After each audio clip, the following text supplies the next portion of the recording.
So on today's episode, it is careful who you date and marry. The biggest prison is a home without peace. So in opening with this, obviously, considering us women, we're always right. The man's pretty much always wrong. How do you... Like they say, like, happy wife, happy life. Pretty much. Yeah. How do you feel about the quote, babe? So it says here, careful who you date because the biggest prison is a home without peace. Or marry. To me, I think it resonates because most men are going to choose peace. He still has this cough. But I think most men are going to choose peace. Okay. From a man's standpoint, it's like, who wants to, like, especially if we're out in the world dealing with things of,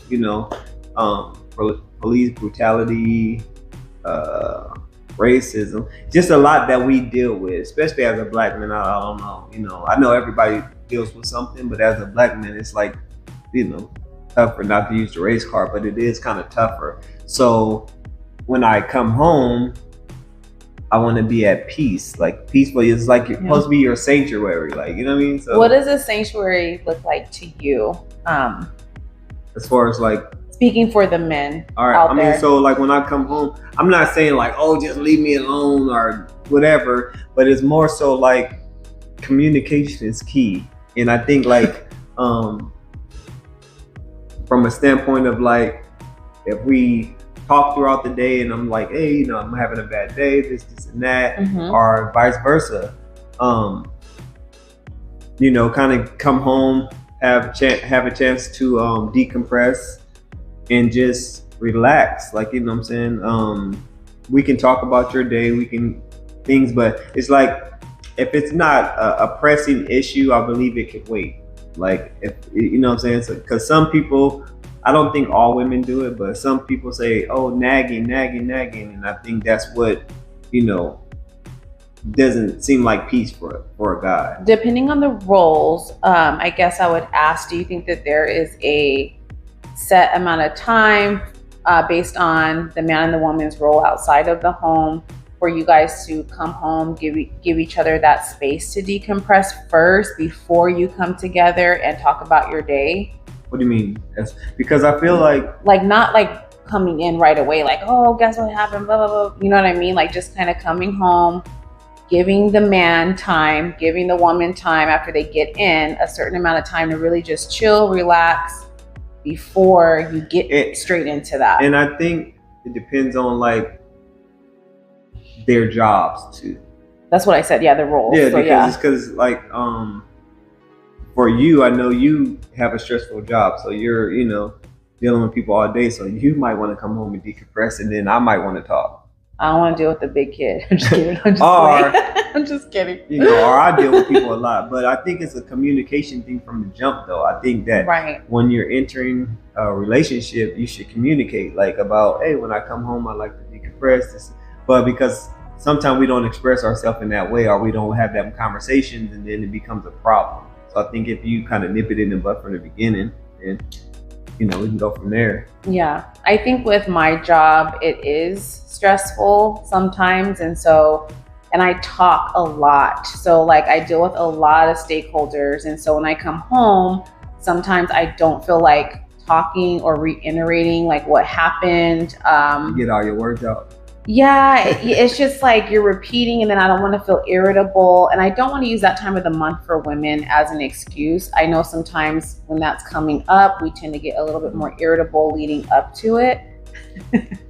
So I'm just going to pretend he didn't do that. And I always tell my staff too, like there's a lot of women like in my building. So I do tell them like, we're not using that as an excuse as to why you're being snappy with with me, anyone else in the building. I've had people, oh, that time of the month is coming, Miss Kenya. So if you see me snappy at people, then that's why. And I'm like, no, you can go take a Midol. You can go, you know what I mean? Or just like take a PTO day, like don't come in, take a sick day or whatever you need to do. But take care of it. And I feel like the same concept is in the home. Like I need to follow suit, obviously like when we finally like marry, we're engaged, but like when we finally marry, we move in with each other.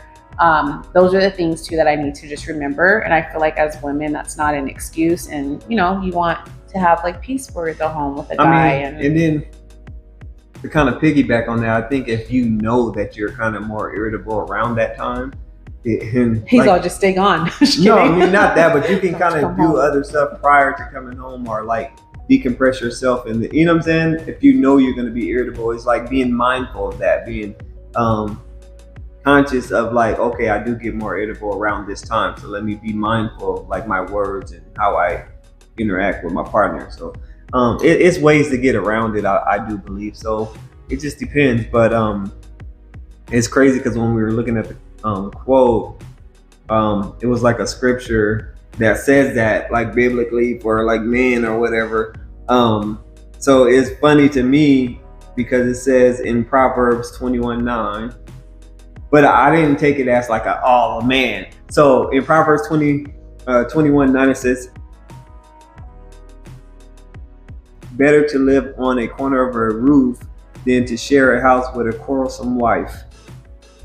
But it could go both ways, because like, especially in today's age, where it's like you might have a house husband, like where he's the, you know what I'm saying, taking care of the kids, and he might want to nag when he, you know what I'm saying, and it's just like I think we get caught up in like gender roles as far as that kind of thing. So it just depends on, But biblically it does say wife, and wife is not a man. So how would you explain that to people that are watching the comments? Like, oh, like he messed up. Like if it says wife, that's what it is. It didn't say. I mean, yeah, it is. But it's saying, I think for my standpoint of what I think is because the man was the head of the household, right? So he's normally out. Especially, a lot of times he's out providing this and that. And then when he come home, you don't want to deal with a quarrelsome wife, like somebody that's just. But luckily I ain't got to deal with that, because like you said, you be, at work doing a lot of your stuff. So you come home and you just be kind of like chilling too. So we kind of both are the same, so it works out for us. It works out, yeah. And then I know too, you deal with a lot of people, like with maintenance, and it's it's a lot. And then you're out in the heat during the summer, the summer months, and so like who wants to hear, like you said, can you open up scriptures, please, on the ones that I sent for the woman, because I do want to share this. I think it's very important. And this is part of obviously us being able to coexist, right, as husband and wife.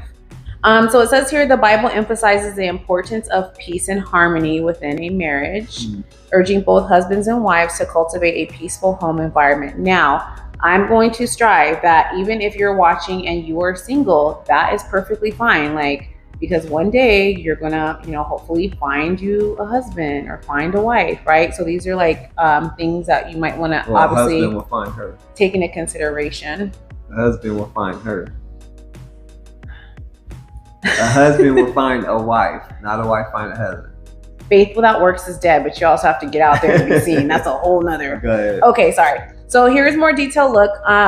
Obviously, I'll read the one for wives. You can read the ones for husbands. But for wives, respect for the husband. So 1 Peter 3:7 encourages wives to respect their husbands, recognizing their roles and seeking to build them up.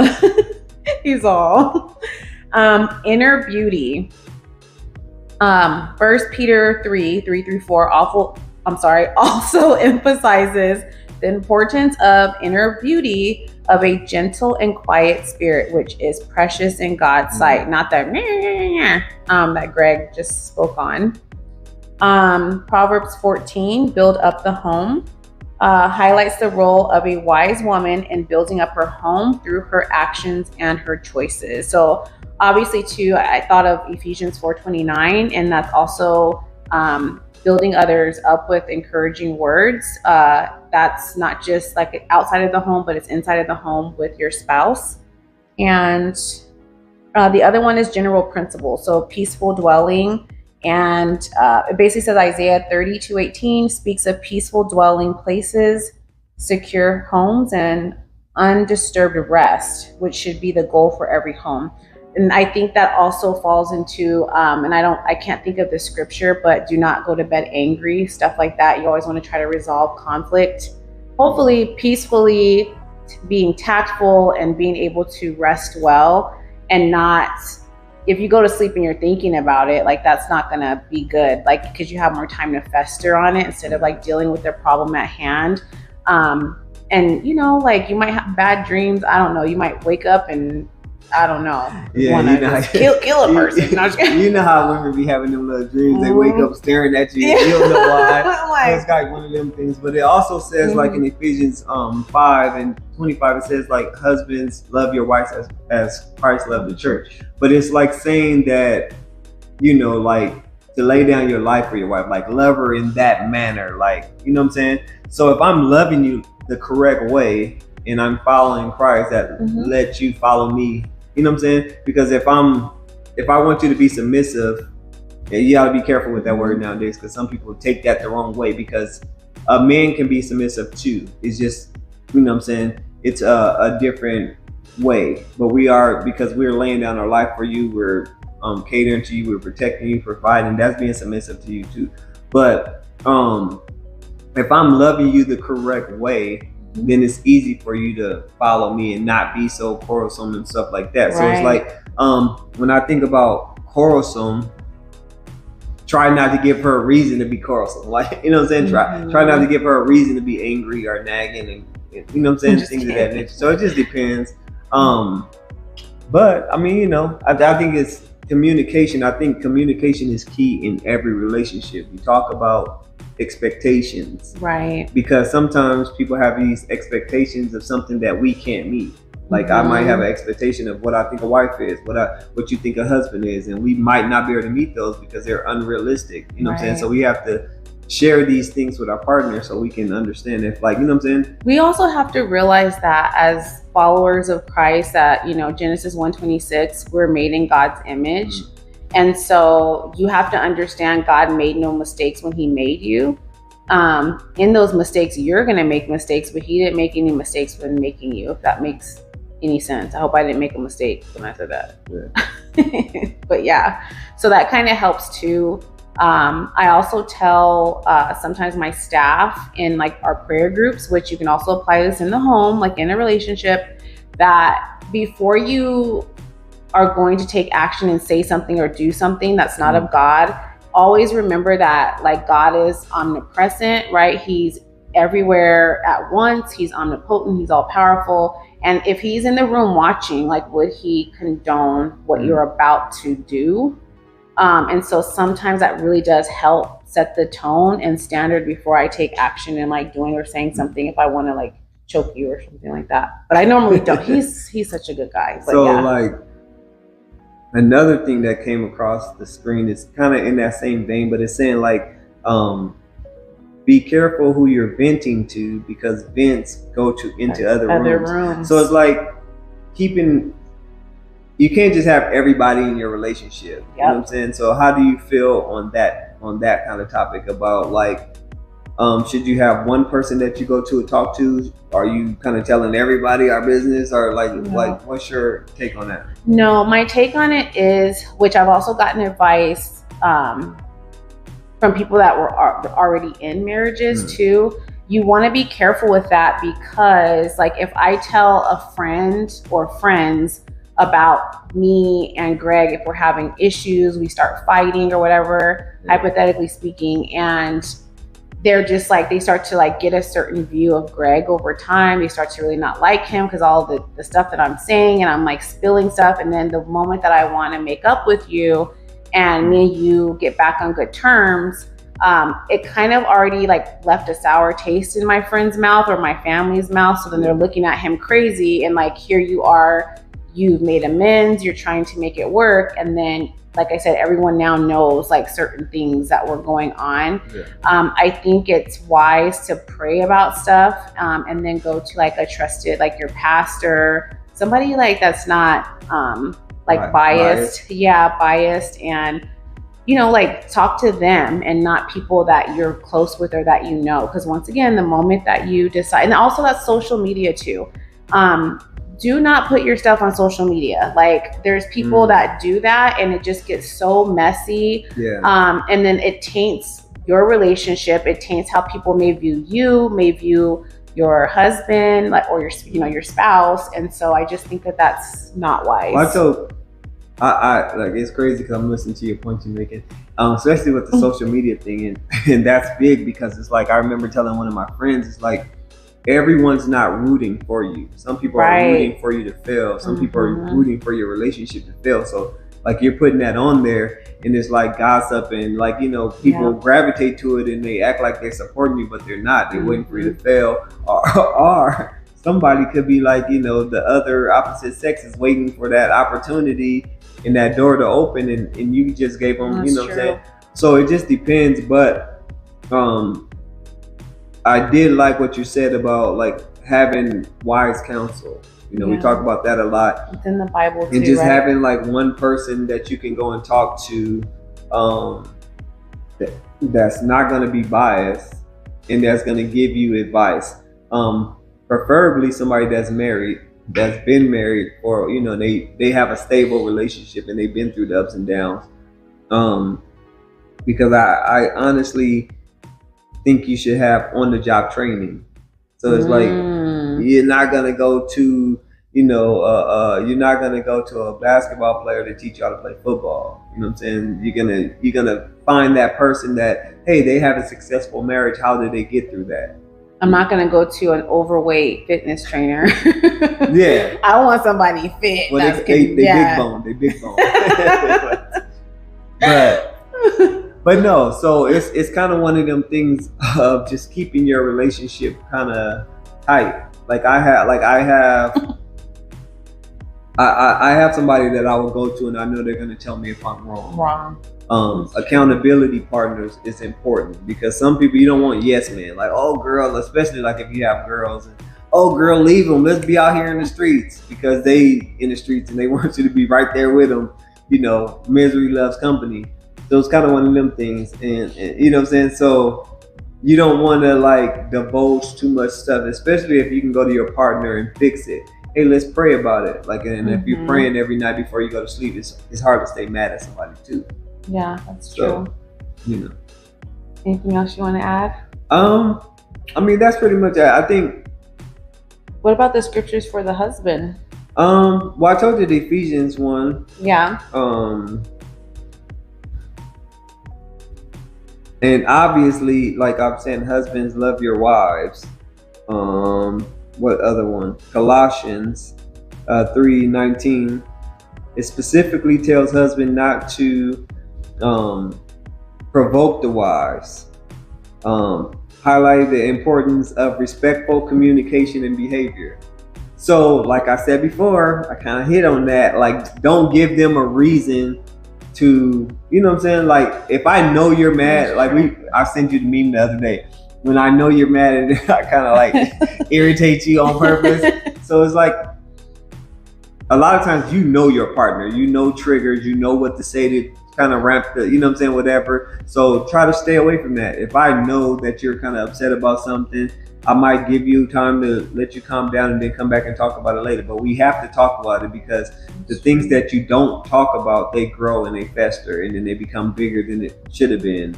So, you know, like I said. And that should be talked about too. Like, when are you going to reconvene? When are you going to like talk about it? Because some people's processing time to be ready to talk about it may not be your spouse's processing time, and that too can create conflict. So just be mindful of that and talk about it. That is important. Because sometimes with me, like if we're arguing, I'm trying to go through everything in my mind, and then I'm processing. I have a processing time, and then once I put everything, the checks and balances, make sure I heard it right, and then I go back, and because I'm an overthinker too, so I'm like gonna overthink everything, and then once it makes sense to me, then I can come back and say, hey, I was wrong, or whatever the case may be, or hey, I looked at it in a different manner. You right about X, Y, and Z. 99% of the time. No, I'm kidding. So, I'm kidding. But you know what I'm saying? It's like. Another important thing is not being, being able to apologize when you're wrong. Yeah, it's true. You know what I'm saying? Because humble yourself to apologize. When you're wrong, you're wrong. Not everybody's right. Yeah. So it's like, I think when you can apologize, that kind of takes the defense mechanism down of the other person anyway. And then they can say, oh, well, I'm sorry too for my wrong in the situation. Because it's not always one person just wrong the whole way, because it's like you might have said some stuff in the midst of that you shouldn't have said also because you were mad or whatever the case may be. So it's like, be humble enough to apologize when you're wrong. I agree. So, all right, guys, we would love to hear your comments. Please subscribe if you have not subscribed yet. My name is Kenya. This is my other half, Greg, and we are Coexist. Thank y'all for watching.